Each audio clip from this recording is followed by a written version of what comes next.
अस्सलाम वालेकुम। I am सुब्तान Ali और आज की इस वीडियो में हम डिस्कस करेंगे FGEI का EST का सॉल्व पेपर जो आज के ही दिन मॉर्निंग में कंडक्ट हुआ है और मुख्तलिफ स्टूडेंट्स के थ्रू हमें जो क्वेश्चंस मालूम हुए वो हम इस पेपर में डिस्कस करेंगे। तो डिस्कशन का आगाज करते हैं। सबसे पहला क्वेश्चन है, she said to me what is your name. Active voice में सेंटेंस है, आपने इसको पैसिव वाइज में करना है। तो चूंकि क्वेश्चन पूछा गया है तो शी सेड टू मी ये चेंज हो जाएगा शी आस्क्ड मी।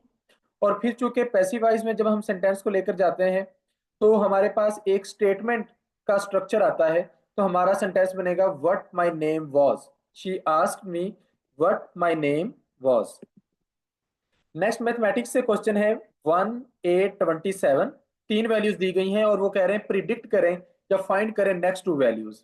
अब हमने सीक्वेंस देखनी है कि सीक्वेंस बन क्या रही है। 1 8 और 27 में अगर हम गौर करें तो 1 जो है वो 1 का क्यूब है, 8 2 का क्यूब है, 27 3 का क्यूब है। तो नेक्स्ट टू वैल्यूज वो होनी चाहिए जो 4 और 5 का क्यूब हो।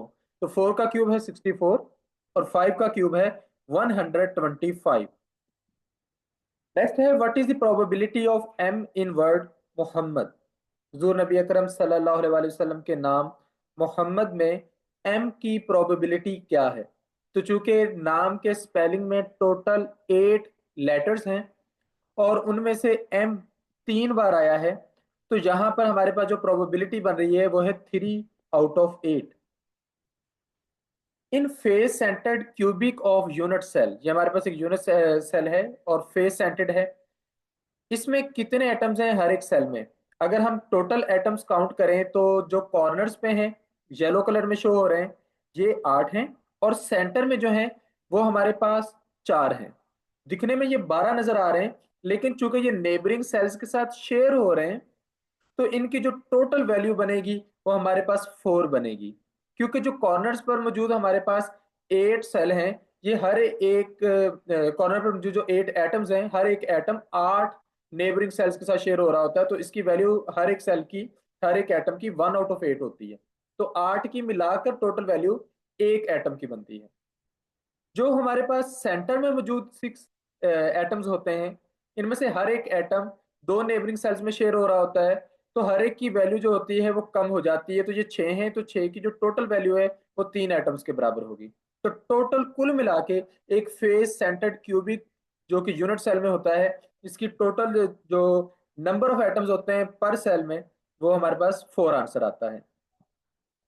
यूनिट ऑफ इलेक्ट्रिसिटी, इलेक्ट्रिसिटी का यूनिट होता है किलो वाट आवर में। तो ये फेमस यूनिट है। Mice dancing and singing whole night. अच्छा, अब डांसिंग और सिंगिंग जो है ये लिविंग थिंग्स की करेक्टरिस्टिक है। अगर आप इसको ले जाएंगे किसी और की तरफ तो ये हमारे पास पर्सोनिफिकेशन में आ जाएगी। सो it is personification. What doesn't change after the refraction of light. Light के रिफ्लेक्ट होने के बाद कौन सा ही करेक्टर चेंज नहीं होती, तो फ्रीक्वेंसी चेंज नहीं होती। Benazir Bhutto became first female prime minister of Pakistan in. Benazir Bhutto Pakistan की 2 दफा प्राइम मिनिस्टर रही हैं। पहली दफा ये प्राइम मिनिस्टर बनी थी 1988 में। सिनोनिम ऑफ प्लेकेट, प्लेकेट का सिनोनिम होता है pacify.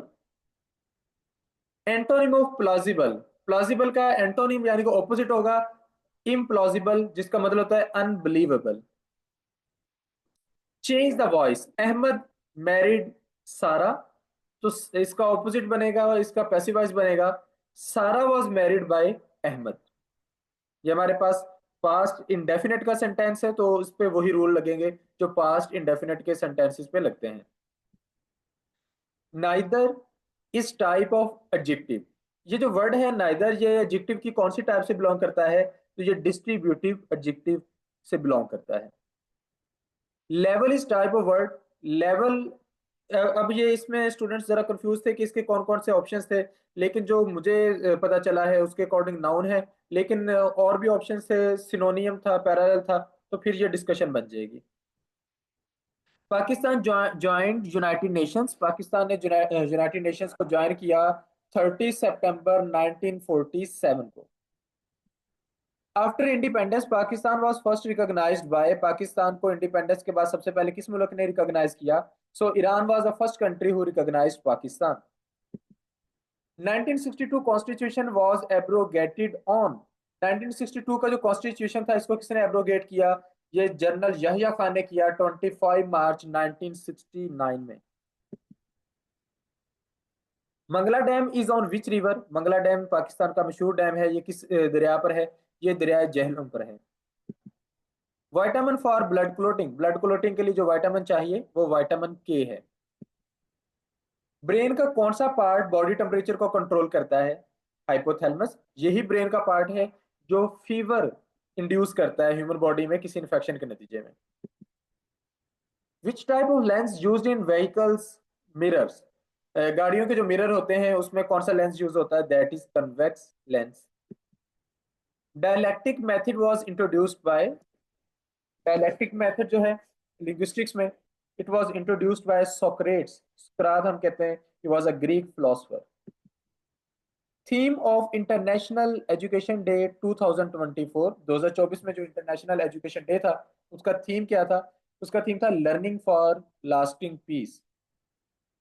Type of curriculum involve practical applications, अगर प्रैक्टिकल एप्लीकेशंस के जरिए चीजें सिखाई जा रही हैं तो उस टाइप के जो कुरिकुलम है उसे हम फंक्शनल कुरिकुलम कहते हैं।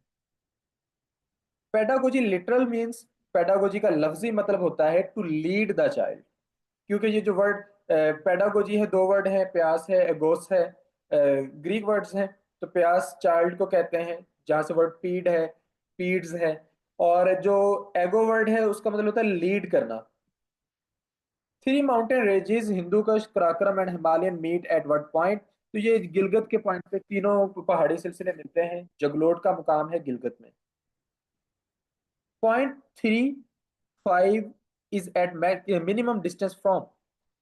अब हमने 3 और 5 को कोऑर्डिनेट्स पे लाना है, तो 3 जो है ये प्लस में है, तो ये एक्स कोऑर्डिनेट में यहाँ पर आ जाएगा। आपको एक्स कोऑर्डिनेट में ये डॉट रेड नजर आ रहा है। 5 जो है ये वाई पे आएगा, क्योंकि प्लस में है तो ऊपर आएगा। अब हमने 3 और 5 को देखना है कि ये कहाँ पे डिस्टेंस बन रहा है, तो ये रेड एक बड़ा सारा आपको निशान पड़ा हुआ नजर आ रहा है। तो यहाँ पर ये पॉइंट एग्जिस्ट कर रहा है, तो ये किससे कम फासले पर है? देखिए ये ओरिजिन से भी बहुत दूर है, एक्स से भी बहुत दूर है, ये वाई के ज्यादा करीब है। So it is at minimum distance from Y. Entrance gate for Central Asia, Central Asia के लिए मॉडर्न डे में एंट्रेंस गेट गवादर को कहा जाता है, कभी खैबर पास को भी कहा जाता था। Acid rain is caused bye, acid rain की वजह होती है सल्फर डाइऑक्साइड, इसके साथ नाइट्रोजन ऑक्साइड गैसेस भी होती हैं, लेकिन कैंडिडेट्स ने बताया कि सल्फर डाइऑक्साइड ऑप्शंस में था, बाकियों का वो ऑप्शन में नहीं बता रहे, तो फिर यही राइट आंसर है। सम ऑफ टू नंबर्स इज 50, दो नंबर्स को जमा करेंगे 50 आंसर आएगा, और उनकी रेशियो भी 3:2 होनी चाहिए। तो बहुत सिंपल है, 30 और 20 मिलके 50 होते हैं, और 30 और 20 में जो रेशियो बनती है वो भी 3:2 बनती है। तो हमारे पास इन दोनों में से जो स्मॉलेस्ट नंबर है वो 20 है। 52121070, तो 52121070 जो है, इसमें हमें पता चल रहा है कि ये जो चारों लाइंस हैं ये एक जैसी नहीं, 5-2 है, 1-2 है, -10 है, 70 है। ये चार सेट्स हैं चार लाइंस के। इनमें से जो 5-2 और 1-2 है ये पैरेलल लाइंस हैं, -10 और 70 ये अनपैरेलल लाइंस हैं। तो ये हमारे पास ट्रापेजियम बनती है, ये एक ऐसी शेप होती है जिसमें दो लाइंस पैरेलल होती हैं और दो पैरेलल नहीं होती। द टू वेरिएबल्स इंडिकेट, अगर दो वेरिएबल्स आ जाए like A X plus B Y plus C is equal to 0, तो इस टाइप की इक्वेशन कहलाती है linear equation. Gas produced in fermentation, fermentation में जो गैस प्रोड्यूस होती है that is carbon dioxide. Jinnah of Pakistan, ये बुक लिखी थी स्टैनले वॉलपर्ट ने, स्टैनले वॉलपर्ट तारीख में एक मशहूर नाम है, और इनका बहुत सारी किताबें हैं सब कॉन्टिनेंट के मुख्तलिफ पॉलिटिशियंस पर।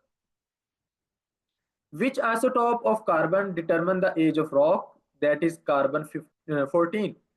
नॉर्मली कार्बन 12 होती है, लेकिन कार्बन 14 वो कार्बन का आइसोटोप है जो कि रॉक्स की एज मालूम करने के लिए यूज होता है, और पैलियोंटोलॉजी में इसका बहुत ज्यादा यूज है, पैलियोंटोलॉजी में, जियोलॉजी में।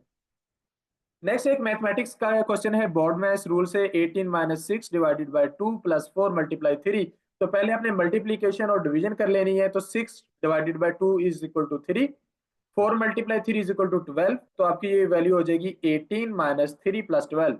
अब चाहे मल्टीप्लीकेशन को यहाँ पे पहले कर लें या डिवीजन पर, इस एक्सप्रेशन में फर्क नहीं पड़ेगा। नेक्स्ट है दो दो वैल्यूज रह जाती हैं, यानी कि आपने एडिशन करना है और सब्ट्रैक्शन करनी है। तो 18 माइनस 3 प्लस 12, तो आप पहले 18 में से 3 को माइनस करते हैं तो 15 आंसर आता है, और इसमें 12 को प्लस कर लेते हैं 27 आ जाता है। तो ये इस तरीके से आपका सॉल्व हो जाएगा। अच्छा, अगर आपने पहले एडिशन करना हो तो क्या होगा, जब आप -3 प्लस 12 करेंगे तो आंसर आएगा +9। तो +9 को आप 18 में जब जमा करेंगे तो आंसर फिर भी 27 ही आएगा। Logarithmic value of any number is always based on. अब इस क्वेश्चन को लेकर कैंडिडेट्स थोड़ा कंफ्यूज थे, तो मैं आंसर बता देता हूं कि लॉगरिथमिक वैल्यू बेस करती है किसी स्पेसिफिक बेस पर, और इसमें हमारे पास 10 आंसर आना चाहिए फॉर कॉमन लॉगरिथम लॉग्स, और ई आंसर आना चाहिए for natural logarithms. Which of the following has highest energy, कौन सी वेव्स की एनर्जी सबसे ज्यादा होती है। तो जिनकी वेवलेंथ सबसे कम होगी उनकी एनर्जी सबसे ज्यादा होगी। तो हमारे पास अल्फा से ज्यादा एनर्जी बीटा की, बीटा से ज्यादा एनर्जी एक्स रेज की, और एक्स रेज से भी ज्यादा एनर्जी गामा रेज की होती है। तो यहाँ पर वो तमाम पॉसिबल क्वेश्चंस कंप्लीट हो जाते हैं जो अभी तक हमें मिले हैं। मजीद क्वेश्चंस मिलेंगे, हम आप लोगों के साथ शेयर करेंगे। और अभी 11:30 बजे वाला टेस्ट कंडक्ट हो रहा है। जब ये टेस्ट कंडक्ट होकर आ जाएगा, कैंडिडेट्स बताएंगे उनको जो जो क्वेश्चन याद होंगे वो मेंशन करेंगे, तो हम उसके अकॉर्डिंग नेक्स्ट भी वीडियो बनाएंगे। तो हमारे साथ जुड़े रहिए, हमारे यूट्यूब चैनल को सब्सक्राइब कीजिए। Thank you. Allah Hafiz.